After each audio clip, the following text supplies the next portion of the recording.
हमारे चैनल से जुड़ने के लिए YouTube पर लिम्रा एजेंसी सब्सक्राइब करें। अजमेर में आराम कर राजीजान मिल्लत इस्लामिया।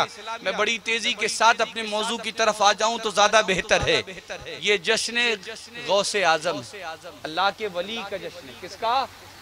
जरा बोलिए सुभान अल्लाह।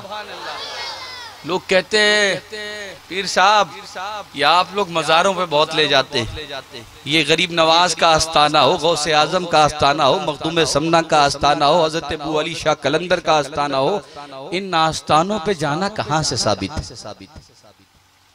और माज़अल्लाह वो ये कह देते हैं नाजायज है, हराम है, बिदअत है। मगर आओ बड़ी तेजी के साथ आज मैं अहले सुन्नत का अकीदा बताता हूँ। हमारा हर अमल अल्हम्दुलिल्लाह जो उलमा अहले सुन्नत बयान करते हैं वो कुरान से भी साबित है, हदीस मुस्तफ़ा से भी साबित। लोग कहते हैं ना इनकी बुजुर्गों की बारगाहों में जाने, कहाँ से साबित है? हजरत मूसा का नाम सुना है आपने? किसने सुना? जरा हाथ उठा में देखें कितने पढ़े लिखे लोग हैं माशाल्लाह। ईमानदारी से उठाइएगा, औरत के डर से हाथ मत उठाइए कि बीवी घर पे डांटेगी, आपने हाथ नहीं उठाया, सारे समाज में हमारी बेइज्जती करवा दी। ये सोच के उठाइएगा कि सच बोल रहे हैं, अल्लाह हमें देख रहा है। कौन है हजरत मूसा? नहीं पता। हजरत मूसा अला नबीना, अल्लाह के मुकर्रब नबी और रसूल हैं। क्या हैं? कुरान मुक़द्दस में पूरा वाक़या तफसील के साथ मौजूद है।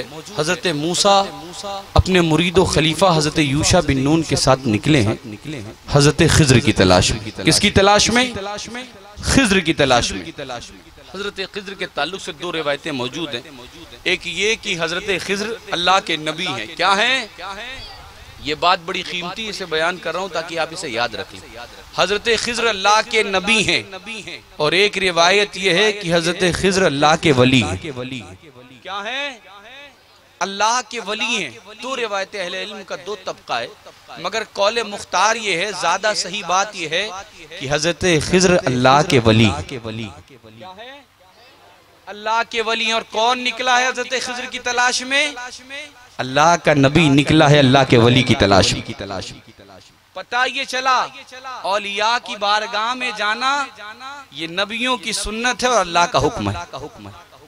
नबियों की सुन्नत है। हजरत मूसा निकले हजरत यूशा बिन नून के साथ और चल रहे हैं। जब बंदा सफर करता है तो सफर की तैयारियां करता है। सफर की तैयारी इस तरह हुई कि ज्यादा राह के लिए, सफर के लिए एक मछली ली गई, मछली काटी गई, पकाई गई और पकाकर बर्तन में रखा गया और बर्तन में रख के फिर उसे लेकर निकल पड़े। चलते रहे। एक मकाम आया जिसे मरजल बहरैन कहा जाता है।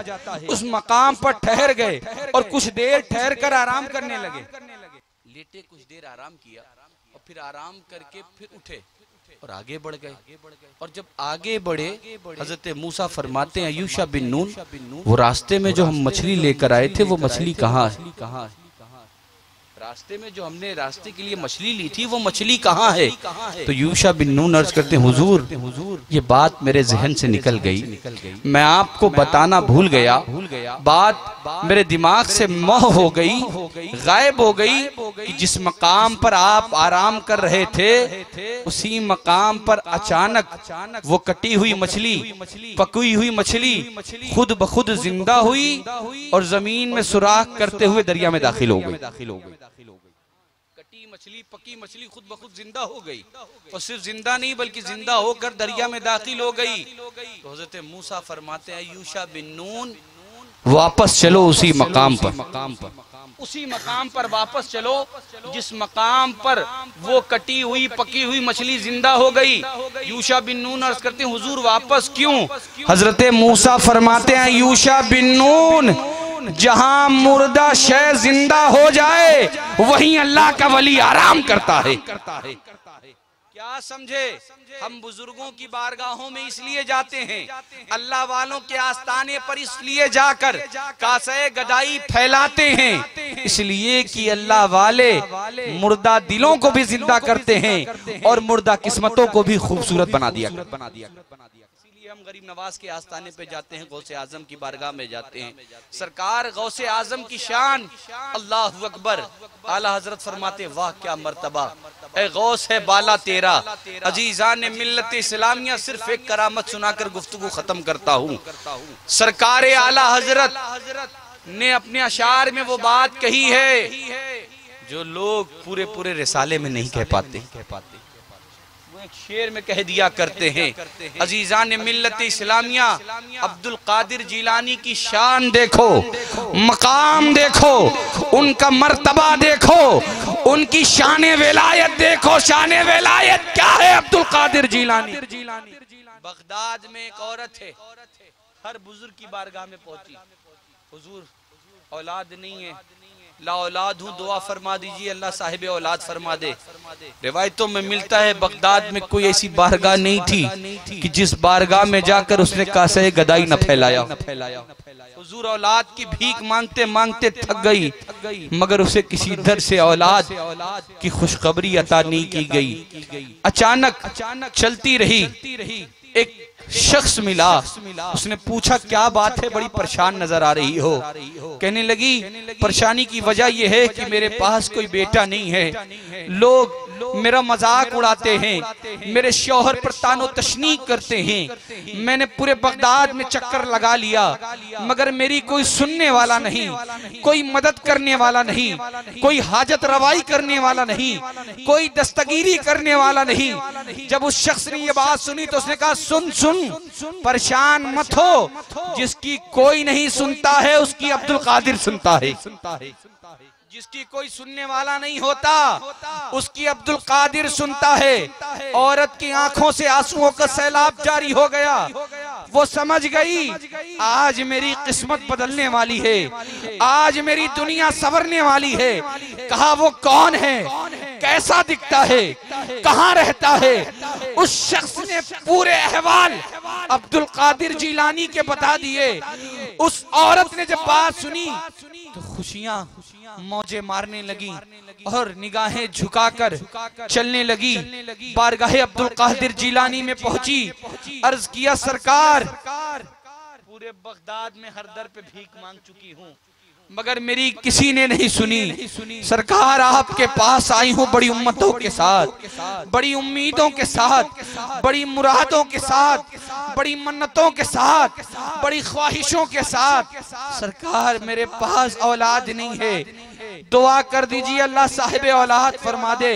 अब्दुल कादिर जिलानी ने चेहरा देखा, आंखें देखी, सरकार ने दुआ के लिए हाथ उठा दिए, कहा परवरदिगारा ऐ पालनहारा इस औरत को साहिब औलाद बना दे। ऐ परवरदिगारा इस औरत को साहिब औलाद बना दे। जैसे ही दुआ के लिए हाथ उठाए आवाज आ गई, अब्दुल कादिर किसके लिए दुआ कर रहा है? अब्दुल कादिर किसके लिए दुआ कर रहा है? अरे इसकी किस्मत में तो औलाद ही नहीं है, इसकी किस्मत में औलाद ही नहीं है। अल्लाह के वलियों का अंदाज देखो मांगने का। अर्ज करते हैं परवरदिगारा अगर इसकी तकदीर में औलाद नहीं थी तो तूने इसको मेरे दर पे क्यों भेजा? इसे मेरे दर पे क्यों भेजा? तौफीक ही ना देता कि ये मेरे दर पर आती, और अगर आ ही गई थी तो मौला तूने मुझे क्यों तौफीक दी कि मैं दुआ के लिए हाथ उठाऊं? मेरे दिल में डाल देता कि अब्दुल कादिर दुआ मत कर। परवरदिगारा अब अगर इसे अता नहीं करेगा तो लोग तेरे अब्दुल कादिर का मजाक उड़ाएंगे, लोग तेरे अब्दुल कादिर के बारे में न जाने क्या क्या कहेंगे। ऐ मेरे परवरदिगार इसे अता कर दे। आवाज आई, अल्लाह ने हुक्म दिया कि जाओ, इसकी किस्मत में अभी तक तो औलाद नहीं थी मगर ये मेरे महबूब का उम्मती है, मेरा महबूब है। जाओ, मैंने इसकी तकदीर में औलाद लिख दी है। इसलिए कि मेरे आका खुद फरमाते हैं, हदीस पाक के अल्फाज हैं कि कुछ लोग मेरी उम्मत में इबादत और रियाजत और नवाफिल के साथ साथ जब वो मेरे महबूब बन जाते हैं तो इनकी शान ये होती है कि ज़बान उनकी होती है कलाम खुदा का हो, कदम उनका होता है, ताकत खुदा की होती है, गुफ्तार उनकी होती है, और उस गुफ्तार में जो पावर होता है वो अल्लाह की तरफ से मिल जाता है। अजीजान मिल्लत इस्लामिया, आला हजरत अजीमुल बरकत की शान देखें। हमारा और आपका आलम यह है आज के दौर का। साहब मौलाना साहब मुफ्ती साहब 2 किताब लिख देते हैं तो उनका चलने का तरीका बदल जाता, बैठने का अंदाज चेंज हो जाता है। सोचते ये हैं कि आने वाला हर शख्स खुद सलाम करता हुआ नजर आए, मगर आओ आशिक़े रसूल को देखो, आशिक़े आले रसूल को देखो, इमाम इश्क व मोहब्बत आला हजरत की तालीमात देखो। आज दुनिया सैयदजादों से मोहब्बत करती हुई नजर आ रही। आज जहाँ जहाँ हुजूर के गुलाम हैं, नबी के चाहने वाले हैं, सादात को अपने सरों का ताज समझते हैं। क्यों समझते हैं? मैं पूछना चाहता हूँ। सादात मुफ्तियान इकराम का फतवा है, जाके पूछिएगा। वो लिखते हैं कि सादात अगर गुनहगार भी है आले रसूल, फिर भी उसकी इज्जत किया करो, उसका एहतराम किया करो, उससे मोहब्बत किया करो, उससे प्यार किया करो। लोगों ने पूछा क्यों? अगर आम आदमी है, गुनहगार है तो इज्जत नहीं की जाती, मगर आले रसूल है, गुनहगार है फिर भी इज्जत। वजह क्या है? रीजन क्या है? तो पूरी दुनिया के उलमा इस बात को लिखते हुए नजर आते हैं कि सुनो सुनो, हम सादात की इज्जत उनके गुनाहों की वजह से नहीं करते, बल्कि अहले बैत की इज्जत इसलिए करते हैं क्योंकि उनकी रगों में मोहम्मद रसूलुल्लाह का खून दौड़ रहा है, का खून गर्दिश कर रहा है। इसीलिए तो इमाम फरमाते हैं, या रसूल अल्लाह कैसे आकाओं का बंदा हूँ रजा, बोल बाले मेरे सरकारों के हैं। और फरमाते हैं, या रसूल अल्लाह तेरी नस्ल पाक में है, बच्चा बच्चा नूर का, तू है ने नूर तेरा सब घराना। और याद रखे, ये तादाद हमारी कम है, आज हमारी गिनती इस जलसे में कम है, मगर घबराने की जरूरत नहीं है। हमें करबला से यही पैगाम मिला, करबला से यही मैसेज मिला है कि तादाद देखकर हक का फैसला मत करना। तुम्हारी गिनतियां कम हो, तुम्हारी तादाद कम हो, तुम्हारी काउंटिंग कम हो, तुम्हारे सरों की तादाद कम हो, मगर ज्यादा तादाद देखकर फैसला मत करना। ये देखना मुस्तफा के गुलाम किधर है, नबी के चाहने वाले किधर है, नबी के मानने वाले किधर है। अजीजान ने मिल्लत इस्लामिया, करबला से यही मैसेज मिला है।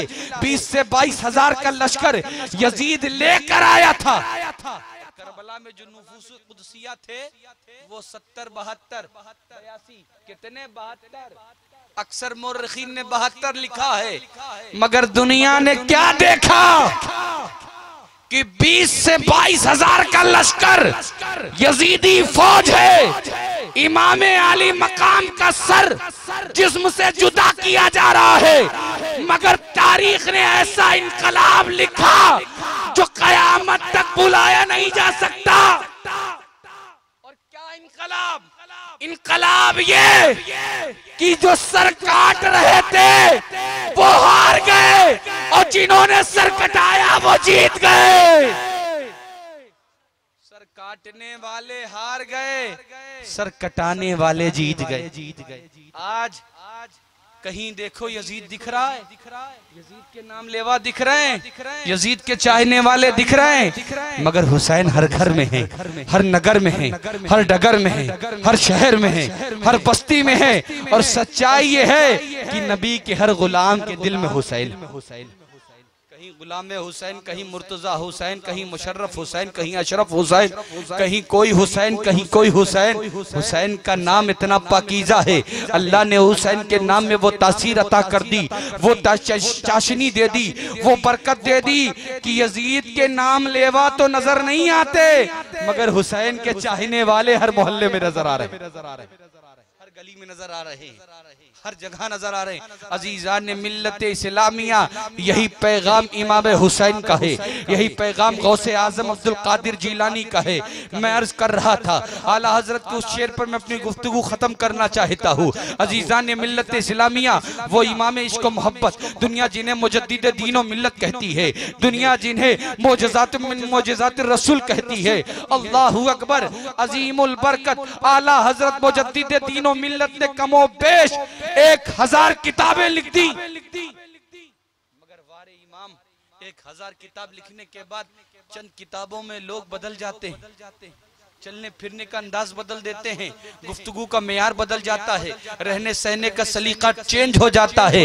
मगर आओ, वो इमाम इश्क व मोहब्बत जिन्होंने कंजुल ईमान दिया, वो इमाम इश्क व मोहब्बत जिन्होंने फतावे रज़विया जैसी फतवे की अजीम किताब उम्मत को अता कर दी कि अगर कोई शख्स उर्दू पढ़ने वाला हो, मसला देखना चाहे तो फतावे रज़विया उठाकर देख ले। हदाई के बख्शिश की शक्ल में नात का एक अजीम मजमुआ अता कर दिया। एहसामुल हरमैन लिखा, न जाने कौन कौन सी किताबें लिखी, अद्दौलतुल मक्किया लिख डाला। मगर वो इमाम जब बरगाहे मुस्तफ़ा में पहुंचे, गुंबदे रसूल पर नजर पड़ी है।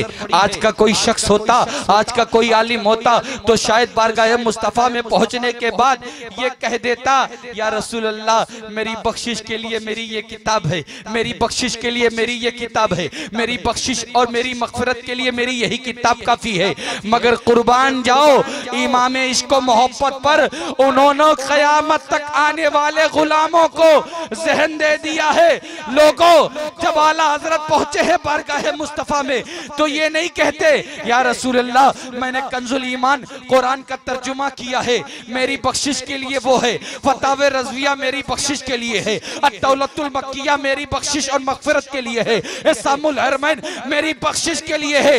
बल्कि इमाम पुकार उठे, या रसूल अल्लाह, ये किताबें खुदा कबूल कर ले तो ठीक है, मगर मुझे जिस जात पर भरोसा है, पुकार उठते हैं, या रसूल अल्लाह, तेरी सरकार में लाता है रज़ा उसको शफी जो मेरा गौस है और लाडला बेटा तेरा। नारे तकबीर, नारे रिसालत, अज़मते गौसे आज़म, कलामे आला हजरत हजरत अल्लामा सैयद माज़ अशरफ साहब किबला। नारे तकबीर, नारे रिसालत। मेरी बख्शिश अब्दुल कादिर जीलानी वो जात है जो इमाम इश्क व मोहब्बत जिस पे नाज करे। अजीजान मिल्लत इस्लामिया, टेररिज्म आतंकवाद है क्या?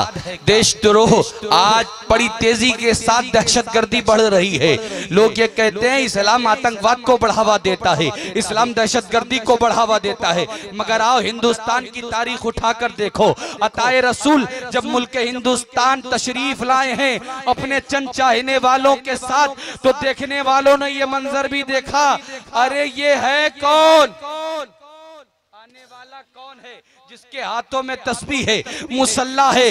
ये वो लोग हैं जो दीन के सच्चे दाई हैं, दीन के सच्चे मुबल्लिग हैं और सही मानों में इस्लाम फैलाने वाले हैं। कहा जा रहा है इस्लाम आतंकवाद को बढ़ावा दे रहा है, मगर आओ हुजूर की जिंदगी देखो, हुजूर का कानून देखो, हुजूर की शरीयत का निजाम देखो। इस्लामी जंग के उसूल क्या है? इस्लामी जंग के उसूल क्या है? मेरे आका फरमाते हैं, जंग का तरीका यह होना चाहिए, अगर सामने मद्दे मुकाबिल में बच्चे नजर आए तो उन पर हाथ नहीं उठाया जाएगा। ये इस्लाम है। अगर खेतियां तैयार हैं हरी भरी तो उन खेतियों को तबाह बर्बाद नहीं किया जाएगा। अगर कोई शख्स ये कहता है कि मुझे माफ कर दिया जाए तो उसे माफ कर दिया जाएगा।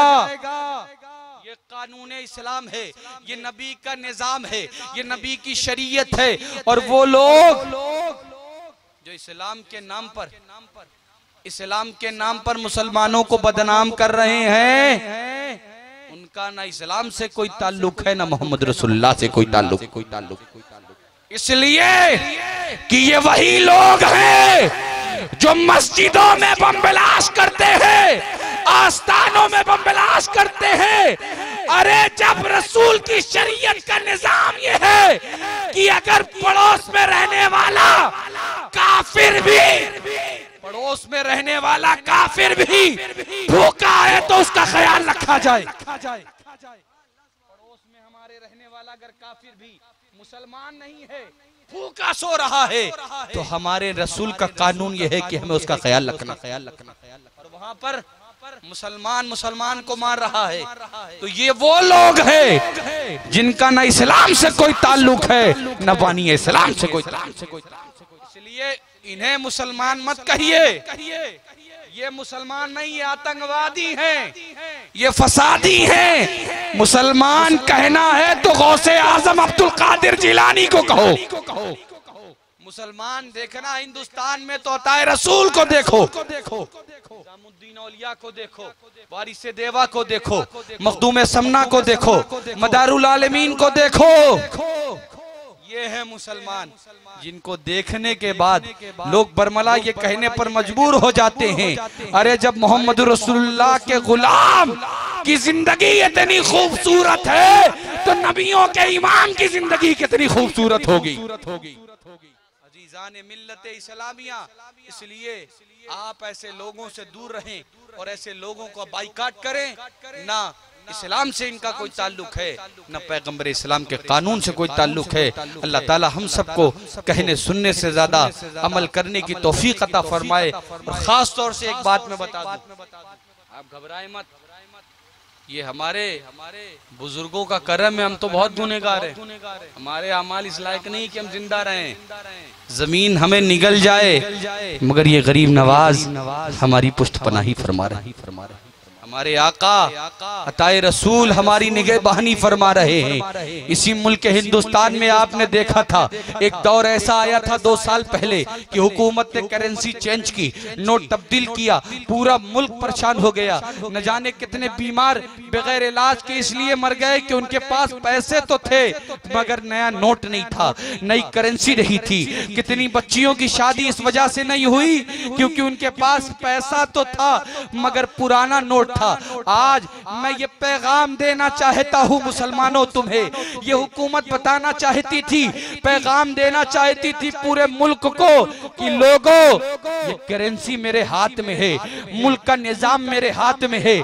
मैं जब चाहूँ नोट बदल दूं, जब चाहूँ नोट को खराब कर दूं, जब चाहूँ नोट को सही कर दूं, मगर अल्हम्दुलिल्लाह अताए रसूल का आस्ताना अजमेर से ये आवाज दे रहा था, गुलामों घबराओ मत, गुलामों परेशान मत हो, ये हुकूमत नोट बदलती है तो बदला करे, करेंसी चेंज करती है तो चेंज किया करे। याद रखो आज से नहीं 800 साल से ज्यादा का वक्फा गुजर गया है। 800 साल से लेकर आज तक हिंदुस्तान में सिक्का सिर्फ गरीब नवाज का चल रहा है और आज भी सिक्का ताए रसूल का चल रहा है और कयामत तक सिक्का मेरे गरीब नवाज का चलता रहेगा। ये अल्लाह वाले हैं, इन्हीं की हुकूमत है और इन्हीं की हुकूमत में हमें जिंदगी गुजारना है। अल्लाह ताला हम सबको कहने सुनने से ज्यादा अमल करने की तौफीक अता फरमाए। वमा बितौफीक इल्ला बिल्लाह। अस्सलामु अलैकुम रहमतुल्लाह सल्लल्लाहु। आप अपने जलसों की रिकॉर्डिंग के लिए हमसे राब्ता कायम करें। Limra agency, Aminabad, Lucknow. Mobile number 9935055789।